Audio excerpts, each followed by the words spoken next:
welcome to Two Goals. I'm Katia. And I'm Maria Laura.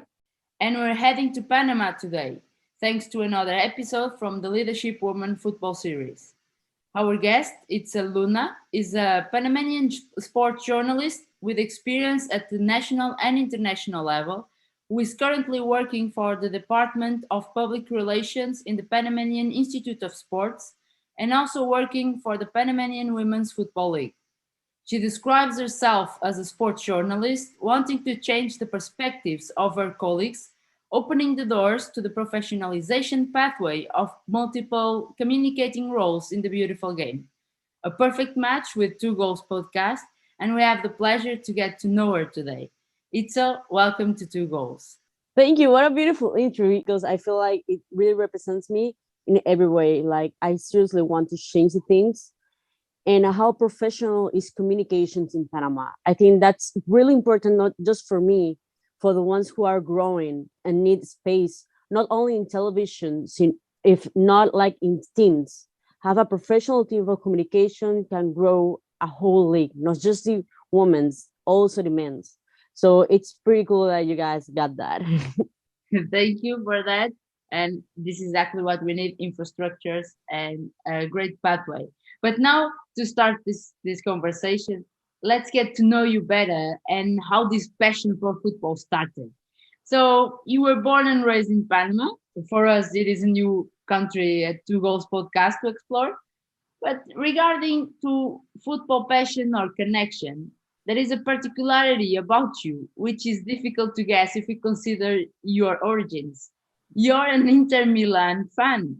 So how did this happen? Did someone influence you or you became a fan on your own? Can you tell us about your connection with football since day one? There are two things that got me there. First, here in Panama, because we didn't got to World Cup, we always support like other things. The classical teams that we support, it's Brazil and Italy. Italy and Brazil are everything. Then in 2010, it was like my first real experience with the World Cup. And this South Africa, I really root for Brazil. Like, I love them. And almost all the team from Brazil was at Inter. Also, my brother is rooting for Juventus. So I couldn't go there because I love him, but it's not that funny if we are doing the same, rooting for the same team. So that's why I picked Inter. The horrible thing that I picked like when they were in the top, and now they get back to the top. It was 10 years of difficult results. But yeah, the part about being the Brazil team, Julio Cesar, Maicon, everyone that was Lucio also in that time, got me to Inter Milan, and also my brother going to Juventus, and I'm hating Juventus, so going to Inter was the right option. I definitely agree that going against your brothers, that's like a really justified decision for many things in your lives. Exactly. It's not fun if we go to the same team, though. Definitely. I mean, I think rivalry in a house is something that makes football exciting. That's really key for football. But it's there is really something about your path, because since the very beginning you were connected to football. But then when you started creating this professionalization, you went to study communication at the Catholic University of Santa Maria la Antigua. And then there was something that happened, which is that you mentioned that you wanted to become a sports journalist. I think this there is important. Something that I want to recall here is that you were mentioned that you were impossible to become that because of you being a female, and that happened with a professor. Could you please tell us a bit about this memory? It was pretty hard for me because we were in a class that was with a pretty big person that has a pretty big trajectory here, a pretty good path. And he was asking us like, "What's your name? How old are you? What you want to do in life?" And all my friends, most of the friends, they wanted to do full journalists, like normal journalists. And I was pretty sure at that time because I knew I want to be a sport journalist at that time, and I was sure about it. And then I said, it's a Luna. I was like 18 or 19 at that time as a sport journalist. And he was like, but you're a girl. And I strictly didn't think about the answer. I was like, and what's the matter? Like, what's the matter if I'm a girl or not? He was like, great answer. And I was like, yeah, good. Like, I was going to be intimidated about your question back. But the harsh part is that one guy also said sport journalist, and he was considered for a job just for being a man. And it's bad because, like, if you are in that path, you need people to support you and more that your teachers support you. It was really harsh for me. It was like the first time that I felt like, yeah, I'm a girl trying to do sport journalism, and mostly that's for men. But it only keep me going and be sure that what I wanted to do, probably know how I would do it, but I was right forward to go as my goal that I was going to become a sport journalist, even if I was a girl. These are the pretty big moments that we need to understand also what is the point. And actually, I think we need to prepare the girls today, and we have the tools to do it for these kind of situations. Because this is what for you it was what made you stronger, right? But it can work on the other way around, and we need to prepare. Also, we have these mechanisms nowadays through education, etc., that we can prepare the girls to have this kind of strength and to know that culturally they can be whatever they want. It's nothing that is imposed to them. But actually, after this educational pathway that you did, you went to Spain to take the master in communication and sportive journalism at the Escuela Universitaria Real Madrid. A great adventure traveling the world to study, for sure. And because of that, we have two questions here to you. So, can you tell us why you choose specifically Madrid and this school to study? And on the other hand, how was it for you to travel around Europe, experiencing new cultures and visit football stadiums? Is there any specific anecdote or moment you would like to share with our audience? Okay, I picked Spain because, like, I had a lot of options. I had Canada and also have a UK.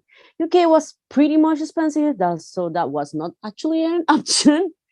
And also, Canada for me, like, it was amazing, but it's not like super into sports as I wanted or into the sports that I wanted to specialize. So I picked Spain also because people around me have graduated from that school, and they recommend me. Like, one of my mentors, that is Alonso, he will be pretty happy to mention him. Alonso told me, like, there's only one option. I already studied everything that you could do. Like, you have to go here because I went here, and this is the best place.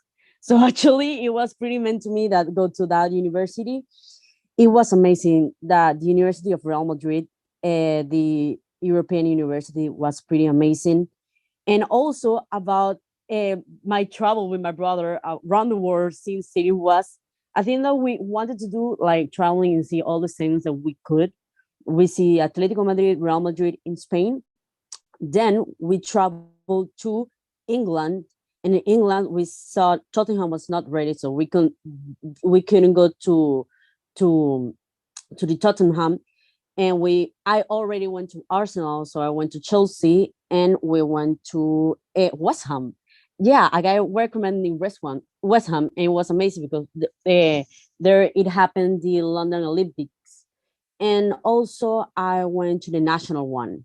After that, we went to Belgium just to drink beers. Yeah, we didn't visit the stadiums there, and yeah, it was pretty much what in Italy. We first went to Italy and then to England. In Italy, we went to the Juventus stadiums, and then we went to the Inter Milan.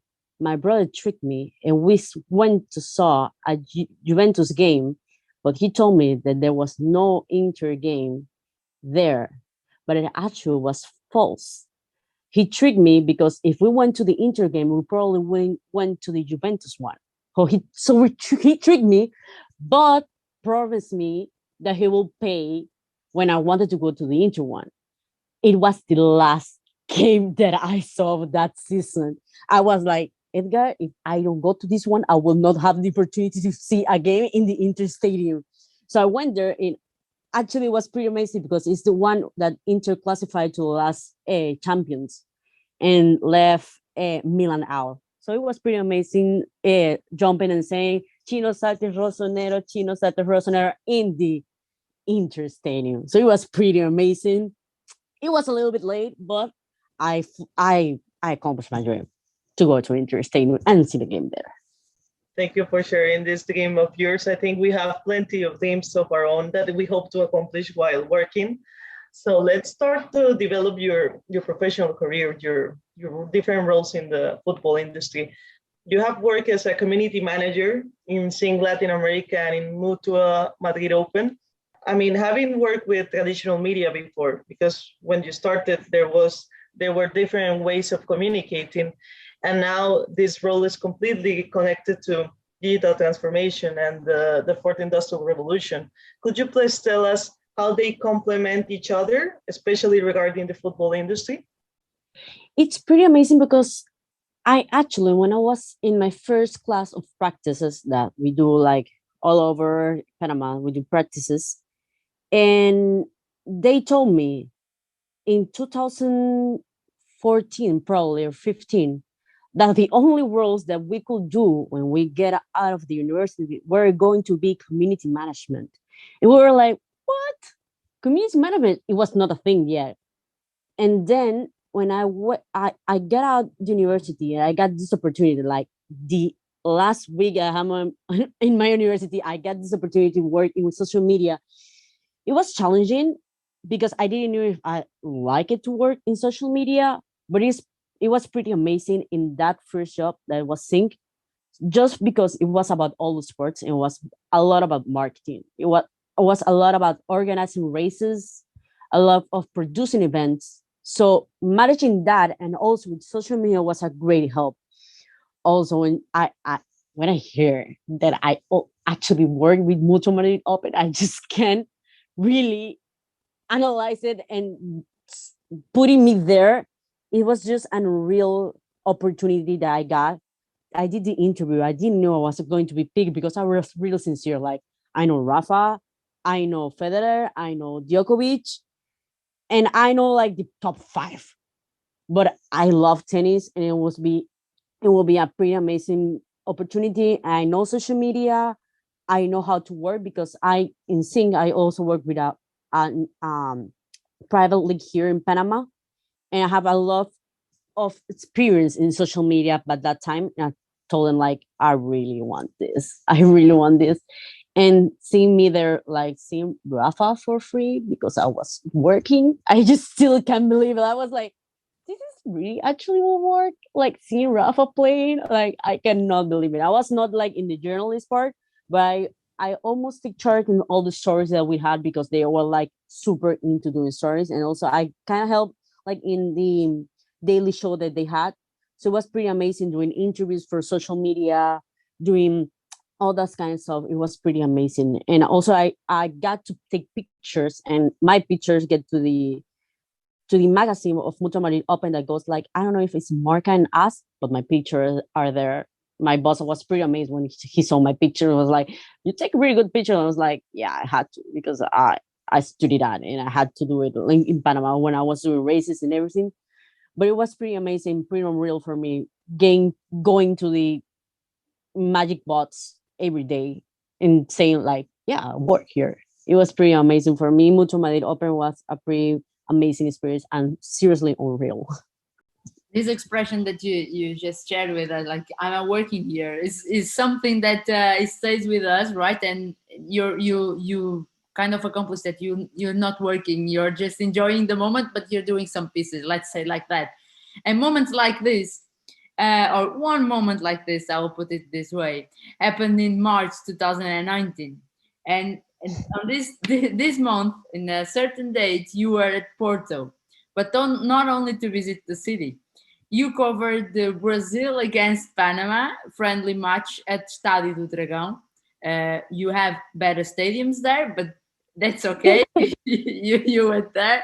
It was an historic result for the Panama national team as you draw against one of the best teams in the world, historically speaking, and of course regarding the present as well. Can you tell us about this experience? Was it a dream come true covering your team abroad in such an environment? How do you describe the whole moment and the kind of context as you were in Spain and you were able to cover the game in Porto? So, how was it overall? I seriously still have goosebumps when I hear about that because for a journalist, covering your national team is pretty much important and it's a big deal because not everyone can do it.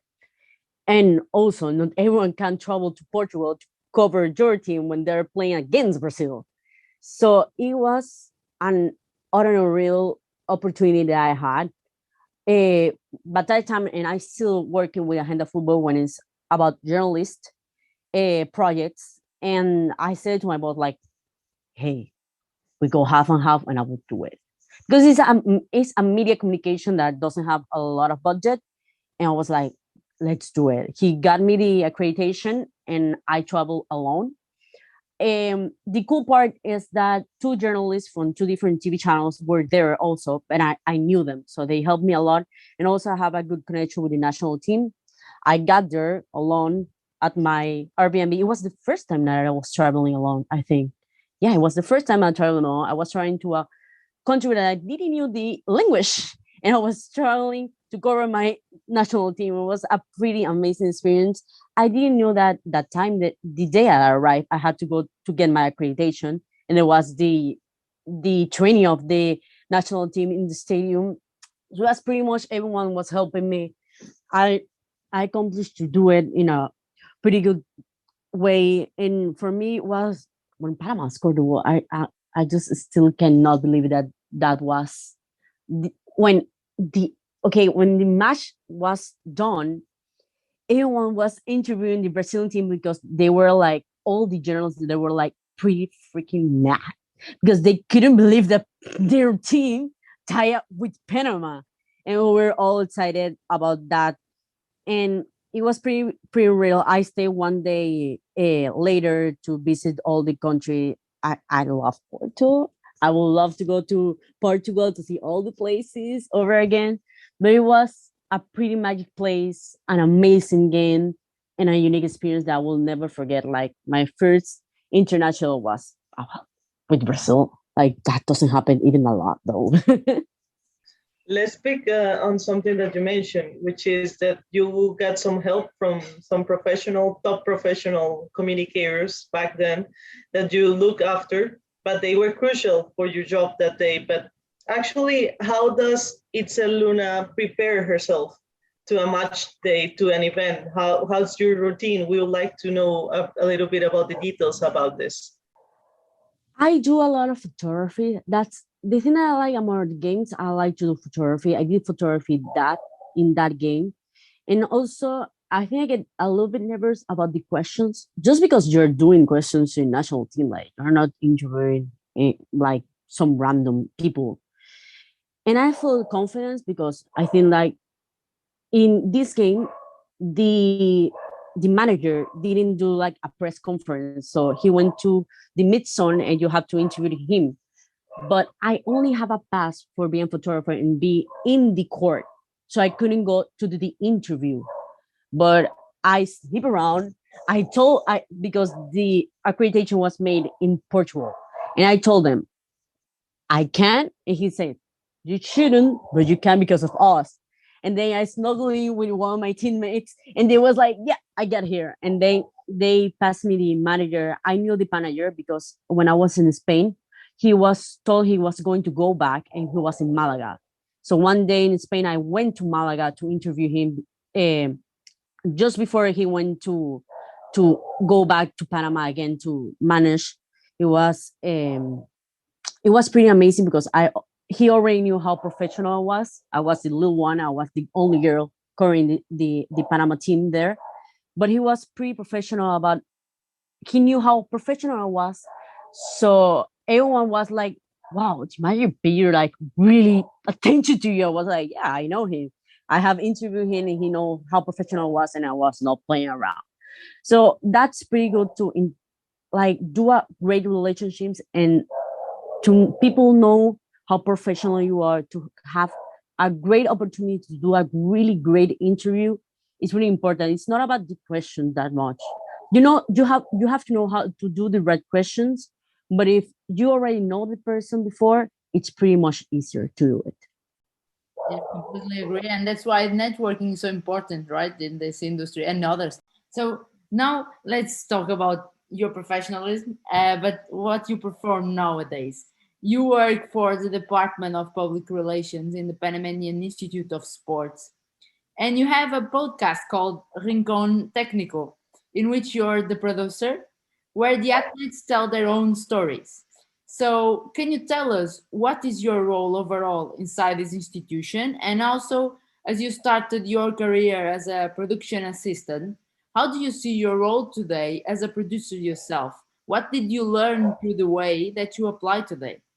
I think the most hard part of the production is the organization that you have to do. And it's not only about you, it's the all the people that is around the production that you're doing.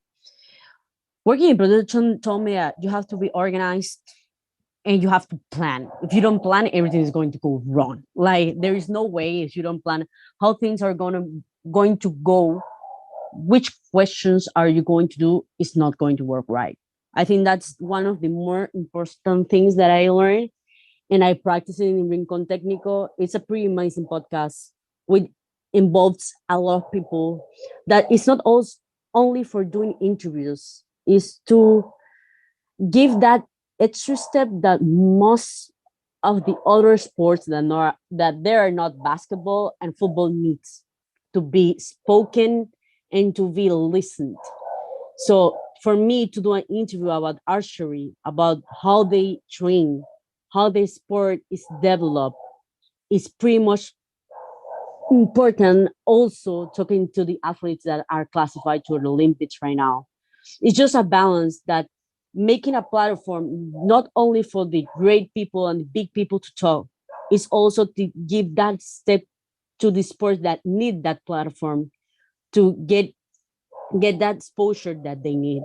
I think that's the most important. It's a really big logistic thing because we recorded and just for recording to pretty look amazing, it's complicated, but I have an amazing team that backs me up and everything. I'm really proud to not just have the opportunity to produce this, just to work with a team that also knows the path and knows what we want to do and how we want to do it. So we're all in the same line and we're doing an amazing job. We launched the first one that was about the develop track and field. We're going to do about now we have a series of Olympics athletes. So it's pretty amazing to have people like my boss trust in me to do this, to do the in develop this project and see all the results and the people congratulate us because our institution didn't do that. We just go to the news, but we didn't develop content for us to go with it and use our talent that are the athletes to put them in the spotlight that they deserve. So that sounds like a lot of job, but you were seeking even for more, and you're currently working for the Panamanian Women's Football League. Could you please tell us about your responsibilities there? And if you can please share how far has Panama gone to develop the women's game? It was pretty amazing when I got the opportunity when they text me literally and say they wanted to interview me. I already had like another position they want me to do in the National Football Federation, but I couldn't do it because I already accepted the work that I was doing now. And the way when they saw an option when I could fit in, they put me in. It was pretty amazing. I started in the middle of the pandemic. Like I had the tournament when it was in the middle of the pandemic. It was really hard. It was just one stadium. It was 2 days a week. It was all the teams. It was not too many teams. It was pretty hard that tournament because in that way I'm the chief officer of France, but I had to dephotograph the press notes, also the interviews and the the recap of the games, everything, and also managing the social media. Oh, I have some guys to back me up, but it was pretty intense the first season. The second season that I just ended, it was pretty amazing. We have different stadiums.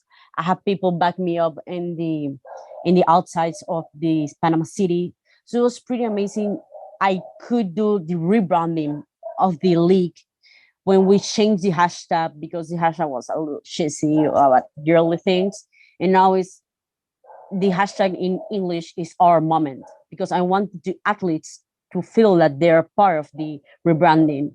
And they pretty like it. I did a mini production with interviews about it. And we scored and now we're in national TV. Almost one game for every week was national TV. We probably all the games were via YouTube. So it was a pretty amazing thing that now I had a budget to hire a photograph in every game. So when people are into it, the Women League, you know that all things are rooting for it.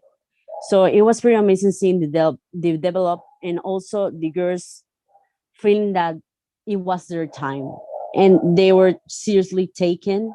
So it was pretty amazing being with them, and I was crying every time that I did an interview. I cried because I felt what they're feeling when they say I need their support. When the girls say on the teams and the support was there, like people are there for the women's. It's pretty amazing how the girls football have developed in Panama, and also I'm pretty happy to be part of that. I don't know what's next for the next tournament, but I'm pretty much happy that I was the first community manager or the first official officer from the Women National League. And I do a path that I hope that it keeps growing because it was really important to give them a really important place in actually what they deserve. Exactly that, and this is what we defend here. And we know that women's football is on its development; it needs a lot, but we need more visibility from countries like yours. But you said something very important at the end that actually connects with the next question. That is, you are very proud to be the first of official officer of the Women's Football League. We are pretty sure that a lot of girls nowadays they look up to you as a role model already. And actually, when we started this interview, we presented you as you describe yourself as a sports journalist wanting to leave a mark in sports in your country, and we are pretty sure you're already doing it. But if we change here the roles and we look from the fan perspective, we can say that, for yourself, are there any role models in your field that you follow? What kinds of skills do they have that you like the most? I think one of my first role models was Adriana Monsalve and Karen Agent because they were in ESPN. They were amazing. They were women that knew about sports and wanted to be there. Then when I get into sports, I just figure out actually that I love sport journalists, but I don't think that I will do it for the rest of my life. I like sport administration. That's why I have been talking with the Olympic Committee here in Panama that would like to do more about development of direction in sports, more about business in sports, because I think that that's my path there. That you need to open doors. Actually, you can do a sport journalist and be about me, but actually, for doing a change, you have to be in the sports and be changing the chairs that are in the sports to be more women. Right now, biggest uh, role models is the president of the Panama Olympics Committee. For me to be a woman, it's freaking amazing. For me, it's amazing to have a girl, a woman in lead of the Olympic national team. That was not a place that many women could go. for me, it's like I want to be like her. I want to be like the Maris Young. Actually, I want to be in the chair. I also now in the Institute of Panamanian Sport, I also say like I don't want to be like the chief of the press part. I want to be the chief of the institute. I think girls can do that. And it's sad because I didn't see myself there because there were no girls there. There were no women there. And for me, maybe not putting myself, but putting a woman there is pretty important because I only thought that I could do journalists because I only see girls doing journalists.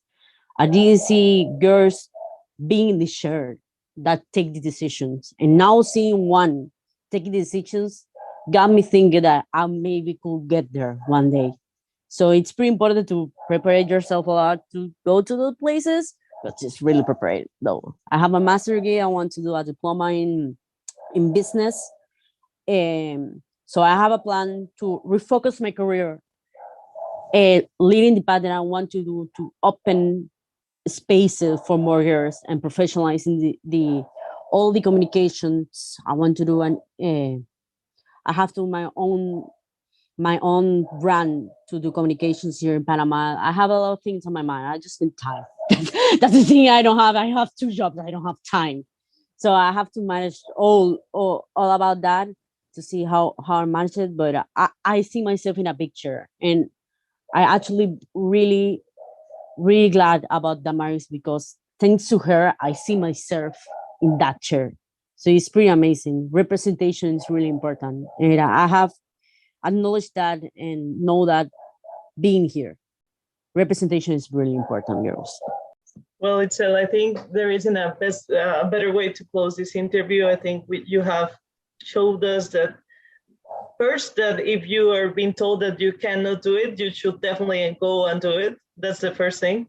And second, that, I mean, you even decide changing paths already because you're mentioning that you like your job right now and the things that you're contributing to, but you want to do more and you see yourself working for the sports industry in a different role. And that's also something crucial that we need to check if we are going to the path that we really want to and achieve the goals that we want to. Exactly. It's really difficult. It's really difficult to refocus because you never know when you need it. But now that I'm doing public relationships, I did a lot of sport journalists. I think I never stay like doing nothing. Now I'm training for a triathlon and I don't even have a bike. I don't know how I'm going to do that, but I like big changes. I love goals that are big enough. When I read, if your goal is not big enough and you're not scared about it, it's not good enough. You need to be scared about your goal that you want to and draw a path about how you're going to make it happen. And that happens now. I'm running and swimming. I hope I get a bike and I can do a triathlon, right? If you had a path and you have like the mindset that you need and you're responsible about your goals, you're going to make it. So I hope that the same thing that happens to me, I hope in the sport, it goes to me in my professional career. I hope so. Finger crossed. Itzel, you're really spontaneous. You're definitely a free soul, and we were really lucky to have you here. I mean, you have a sense for trends, for changes, for stories, and we would like to thank you for making a statement, for raising your voice, for inspiring others to do so. And let's keep achieving goals and preparing yourself to go further. Thank you very much for being here. Thank you guys. Like, you girls were amazing. The questions were amazing. The podcast was pretty got me, all the places that I wanted and all the things that I want to express and say to the world. It was pretty amazing. The questions were like, you prepare yourself pretty good. So thank you guys too. And remember, beautiful audience, that you can connect with us and our content through social media on Twitter, Facebook, Instagram, LinkedIn, and YouTube with the name @2goalspodcast. Stay tuned and have a good week.